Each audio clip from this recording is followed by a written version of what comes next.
it's been a minute since I've filmed, and by a minute I think it's been almost a week since I've filmed anything because I've been trying to give my skin a break, which I know many of you are probably thinking, well, it doesn't look like it worked. Hey, it actually, my skin is looking real good in comparison to how it has been looking. In any case, I'm out of videos, so skin be darned, I need to film. So I am testing out a new foundation this week for my weekly wear, and I'm testing out this one from Stila. This is the Hide and Chic Fluid Foundation. I had been wanting to test this out, and then I kind of forgot about it, and then a few of you, a handful, kind of requested at the exact same time that I test this out, so I'm not sure if a bigger YouTuber reviewed it or something, but either way, y'all reminded me that, hey, I wanted to test this out too. So during Ulta's Cyber Monday, was it It wasn't Cyber Monday, that was like yesterday? Either way, at some point, Ulta, they had a good percentage cash back on Rakuten, not sponsored, but either way, I ordered this, so I got a good discount on it. But yeah, this like I said, this is the Stila Hide and Chic Fluid Foundation. You do get 1 fluid ounce of product in here, and it is $39. It's got pretty decent reviews, at least on Stila's website. It's got 4 out of 5 stars. It looks like there are 30 different shades available, and it looks like a pretty good shade range, at least in Stila's little rows. It looks like there's a row for light, there's a row for medium, and there's a row for deep. So that's good, and also based on the models and arm swatches and whatnot, it also looks like a good shade range, so hopefully, fingers crossed, that is the case. I also feel like I always need to give props that it looks like, you know, the models present both male and female, and also they're not like your stereotypical kind of models, like they look like normal people, which I appreciate. So that aside, Stila says that this is going to be a magic elixir of plush pigments and good for you ingredients that smooth, blur, and nurture the skin. Oh, thank you. For healthier looking, please, more refined and even toned complexions. Texture is apparently going to be incredible, and the coverage is also going to be incredible considering this is a thin liquid formula. Kind of nervous because it says that it's got silica coated pigments. My skin doesn't tend to work too well with silicones and silica heavy foundations, but either way, it's gonna be comfortable, cushiony, bouncy feeling, staying all day silky smooth and breathable. They worded it much better than I just did. But they say there's gonna be no caking or flaking. You just shake it to activate all of the ingredients, which they make it, I feel like they're making it sound like the food pyramid. It's got good for you veggies, you're 5 a day. But it's supposed to help to firm the skin and improve the elasticity of it. It's gonna be buildable, so you get to choose what kind of coverage you want. It can be apparently sheer to full coverage, which is kind of crazy, but it's also gonna be long wearing and humidity proof, blah blah blah. So the box sounds a bit more reasonable. It says light to medium coverage. Online they really made it sound like it was gonna give sheer to full. But either way, here is the bottle. They stress that you really need to shake this up before using, so I shall. Yeah, it's a pretty big bottle, I feel like. I don't know, comparison to the Smashbox there, but okay. Oh yes, can you hear that? Very liquidy. I understand why they said you need to shake this. Did I say I got the shade Light 4, so hopefully that works for me. For me, because it's like the number 4. Anywho, today's day 1, so I'm going to be going in with no primer, but my skin has been washed and moisturized, ready to go. Let's see, we've got a pump. Best pumps are those that work. This one does work. This is super thin and liquidy. They were not kidding. Doesn't smell like anything. Kind of strange, but I'm okay with it. Much better than a fragrance. This is like water thin. Okay, let's see. Ooh. It really is. I don't know how to describe it to you guys. It's more than just lightweight feeling. Like, it really feels like you're just rubbing water into your skin, but yet it gave a pretty decently good amount of coverage. I'm blown away. Do a little more for my forehead. I mean, shoot, all right. It is looking a little bit streaky with a brush. So I am just gonna pat over it with a sponge a little bit.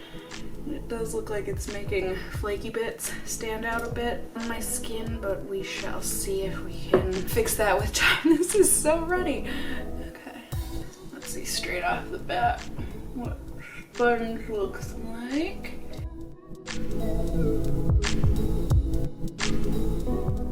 So, not the bestest coverage in the world with a sponge, but that's kind of what I expected, especially since they do say you can wear this quite sheer. So, I mean, if I didn't have the monstrous spots on my face, I think wearing it sheer would look really nice and natural. I am gonna try and build this up a little bit here.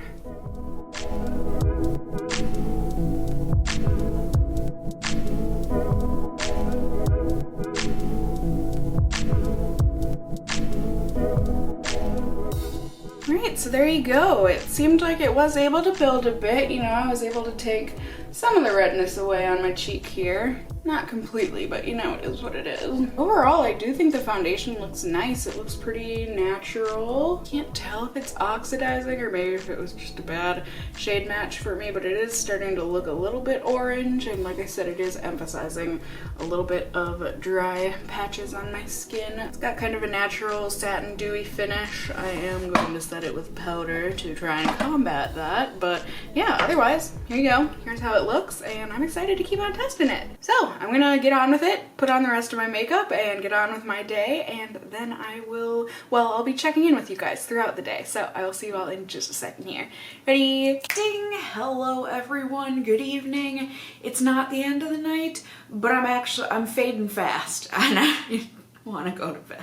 I just want to cuddle up. I got all my work done, so I just want to snuggle up in bed and read a book and then fall asleep. Like, I don't know, it sounds good to me.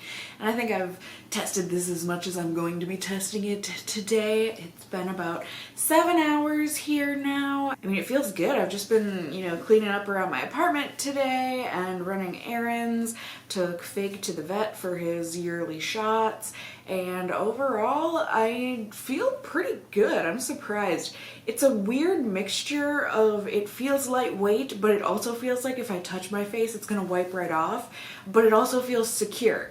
It's very strange. I do think it oxidized quite a bit. I do think it looks pretty dang orange on me, but hopefully you can see, I mean, it's kind of like gathering around my nose a little strangely and wiping off a little bit around my nose, and overall I just feel like the foundation has run its course. But I don't think it looks awful, aside from the fact that it looks pretty dang orange on me. So I am excited to keep testing this, you know, use a white mix-in medium to try and counter the orangeness of it, and also try some primers to see if those help with the gathering that it seems to have done around the middle of my face.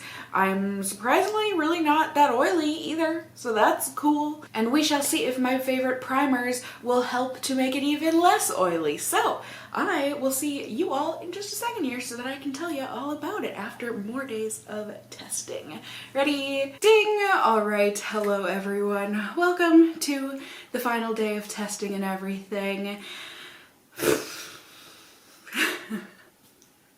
I just want to get this foundation off my face. I have given it my bestest try, but overall this is just not a foundation that is for me. And I would like to share with you the reasons why. So, you guys saw day 1, now moving on. To day 2, I used my Smashbox primer as per usual. I didn't really think it was going to work too well, but I like to try out a couple different primers in these videos, and so I did that.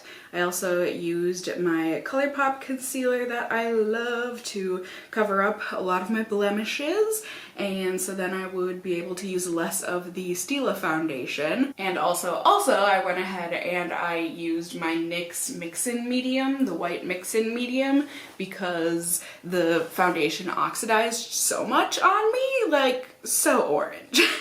So I wanted to try and correct that, and initially I thought that things looked good and dewy, that sort of a thing, but once I powdered my face, unfortunately, I don't know, the powder just didn't play with it, or I just don't think many or any powders play well with this foundation, but I just thought it looked really bad in my nose pores after that. Either way, I still went on and I wore the product. I checked in kind of early because I had to go to my animal volunteer shelter shift, and you know, it gets dark really early now, and so I couldn't just bring my camera and check in with you guys in the car. But that being said, I checked in with you guys a few hours in. My foundation looked fine. Eyeshadow was fire. Foundation was just fine. And then at the very end of the night, it really didn't seem to have worn well around my nose or mouth. It looked really separated and cakey and just really not good in those areas. And it also wiped off of my nose really easily. Overall, I thought it looked okay, but just not great. It did stay lightweight though, surprisingly. Kind of unsurprisingly, but also surprisingly, even with my white mix in medium, it had still oxidized at the end of the night, which was a bummer to see. Not as bad as the first day, but certainly still visible. And then on day 3 here, I went ahead and used my Guerlain primer, which I thought was going to help a lot. I also used a Benefit concealer, which is also just a really good high coverage concealer to cover up my redness and blemishes, all that, and that certainly helped. I did use white mix in medium again, a lot more of it, to try and counter the orangeness even more. I just have been going about my day, you know? And again, I really just felt like things looked okay. They didn't look great or awful. They were just okay. I was feeling a little greasy overall, but not enough to blot. And now here at the end of the night, I just am seeing the same kind of like separation and cakiness happening around my mouth and nose area. It's wiping off, transferring. Just overall, it's just not a foundation for me. So for the pros and the cons, beginning with the pros, I will say the foundation overall, it is blendable, so that's great, well done. And also it stays lightweight throughout the day. Even with my oils, it feels lightweight on my skin, so super props there. However, that is where the pros end and where the cons begin. First off, biggest con being the oxidation on this. Oh my gosh, can we all say O is not for O, it's actually for orange. Orange, my god, this is so orange. It's just awful. Second con is that this does transfer and wipe off if you have oily skin. I do feel like it transfers even without oils, but not as much as when oils come through. And also, it just doesn't wear gracefully overall. It doesn't fade well. It cakes and breaks up and that sort of a thing, especially if you have oily skin. And last but not least, did I mention that this oxidizes? Like, it's really orange. I don't like it. So, there you are, my friends. There you have it. I hope you enjoyed this weekly wear. It feels good to get back in it, even though we're starting off with a bad foundation here. And by that, I just mean it's been about a month since I have done a foundation review, you know, since having surgery and stuff. So, it feels good to get back into it. Sorry if I'm a little rusty, but I appreciate your presence here. Let me know in the comments down below, if you have tested out this foundation, how did it work for you? And also, if there are any other specific foundations you would like for me to test. You can also just let me know anything in the comments down below, but also let me know if you enjoyed this video or found it helpful by giving it a thumbs up down below. I would really appreciate it. And if you're new here, hey, hi, hello, how are you? You can go ahead and subscribe. You can tippity tap that notification bell down below. You can become a member of my casserole family, be it here on this channel. I also have a collects channel, which somehow many of you, I come to find, don't know that I have a second channel. I sure do. It's not to everyone's taste, but hey, if you enjoy collectibles and or seeing me get real happy, that channel may be of interest to you, so check it out if you want. And as always, I just hope you guys are all doing well. Until next time, just stay well until then. Bye!